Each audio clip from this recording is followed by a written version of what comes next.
I've been enjoying taking the ferry to Martha's Vineyard over the past year for concerts at this beautiful outdoor venue called the Tabernacle. Anybody been? Anybody?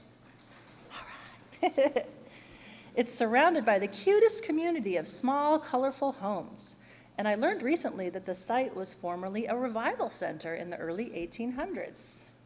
Families would bring tents to summer religious revivals on the island and camp out for days.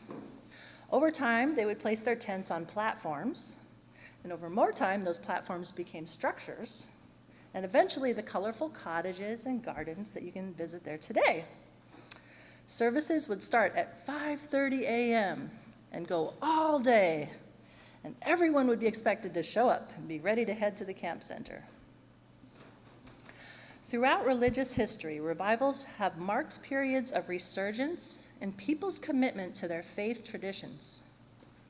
Classic American tent revivals took people out of the four walls of the church and into the world. They brought the community together.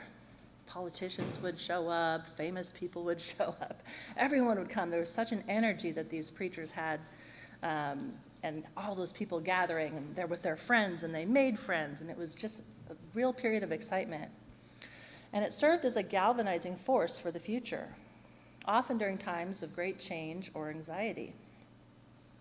We decided to let you sleep in today, but we wanted to use this Earth Day weekend to bring a little revival spirit back to a topic that is so tempting for many of us to hit snooze on in our daily lives, our climate crisis, and the need to overwhelm it with our loving care so that we are on the side of justice. When I'm not leading the Green Committee, my day job is working for a climate entrepreneur who is trying to accelerate the restoration of native, biodiverse forests globally by directly supporting the communities doing the work. Sometimes they need land rights, sometimes they need training, they need access to local seed sources and storage laboratories, they need water, power, labor, fences, nurseries, transparent accounting, and capital to pay for it all. It's a job that aligns with my values, and I love it. But it required a personal revival. I actually began my career as an engineer in the oil industry, briefly, 20 years ago. I did some good there. But after about 3 years, they started sending out mailers asking me to vote against cleaner air in my state, and it was the final straw for me. I loved clean air too much. My career path has literally been from an age of extraction to a new era.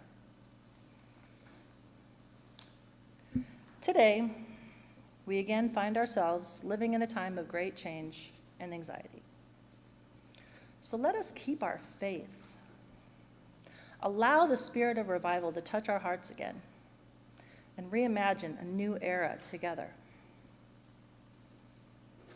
After all, as Rose said to Finn in Star Wars, that's how we're going to win. Not by fighting what we hate, but by saving what we love. Can I get an amen? Amen. Can I get an amen? Amen. We've now prepared a ritual for action to help us embody what we've been talking, thinking, and singing about. Rituals facilitate connection and a sense of community, and they help us promote the values we share. Using water as a symbol of renewal, your hands will be blessed for the work of climate justice. Friends, if you're ready to take action, please come forward for a blessing with these words. I bless your hands with water. May they do the work that must be done.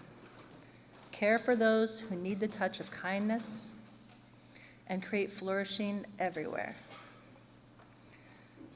For those of you who need to remain seated, give us a raise of the hand and we'll come to you for a little sprinkle.